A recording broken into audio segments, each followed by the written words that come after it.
حي على الصلاة.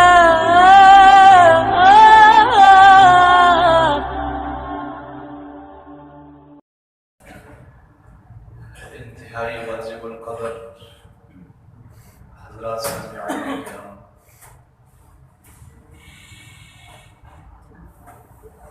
اللہ تبارک و تعالی نے قرآن مجید فرقان حمید میں ارشاد فرمایا، یا ایھا الذین آمنوا، اے وہ لوگوں جو تم ایمان لائے،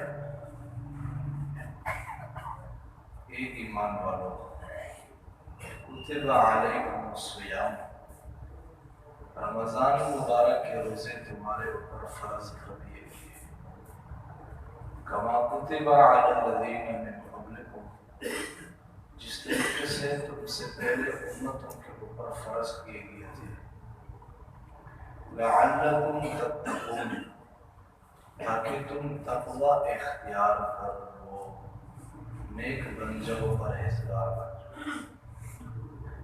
اس آیت مبارکہ میں اللہ تبارک و تعالی نے ایمان والوں سے خطاب فرمایا اور 3 باتیں ارشاد فرمائی۔ پہلی بات کہ رمضان مبارک کے روزے تمہارے اوپر فرض ہیں۔ دوسری بات یہ ارشاد فرمائی کہ یہ روزے صرف تمہارے اوپر فرض نہیں ہے، بلکہ تم سے پہلے جو امت گزری ہے، پہلے جو امتیں گزری ہیں ان کے اوپر بھی فرض ہے۔ اب روزے کیوں فرض کیے گئے؟ صبح سے لے کر شام تک کیوں پیاسا رکھا گیا؟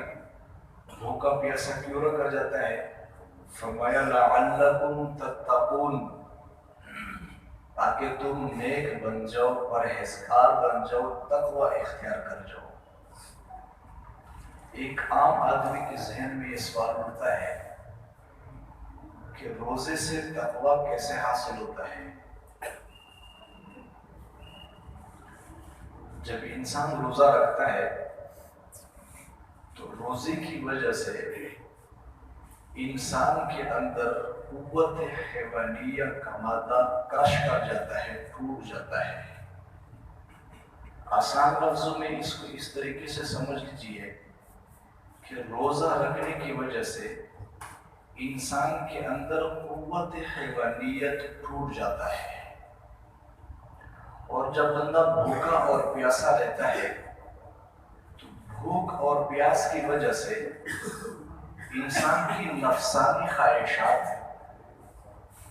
اور حیوانی تقاضے کچل جاتے ہیں، جس کے نتیجے میں انسان کی دل کے اندر گناہوں کے اوپر اقدام کرنے کا جو داعیہ ہوتا ہے، جو جذبہ ہوتا ہے، وہ سست پڑ جاتا ہے۔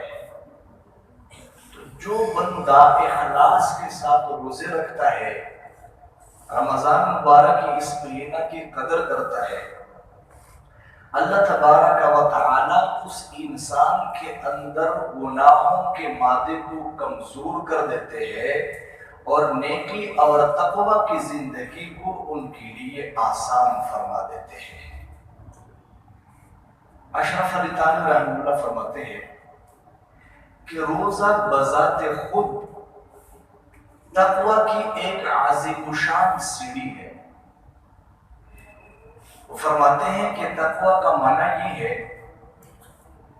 کہ انسان اللہ رب العزت کی عظمت اور اس کی استحضار کی وجہ سے گناہوں سے بچ جائے، اسی کا نام تقوی ہے۔ یعنی انسان کے دل کے اندر یہ احساس پیدا ہو کہ میں نے اللہ کے حضور کھڑے ہونا ہے، اپنے کیے ہوئے کا حساب دینا ہے، اور جب یہ احساس انسان کے دل میں پیدا ہو جاتا ہے، اسی کا نام تقوی ہے۔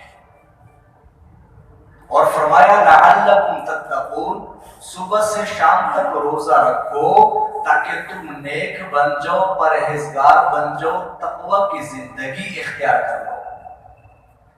میں اپنے لفظوں میں تقوی کا معنی یوں کروں گا کہ تقوی کہتے ہیں کہ انسان ہر اس کام سے بچ جائے جس کو شریعت نے گناہ کہا ہے، یہی تقوی ہے۔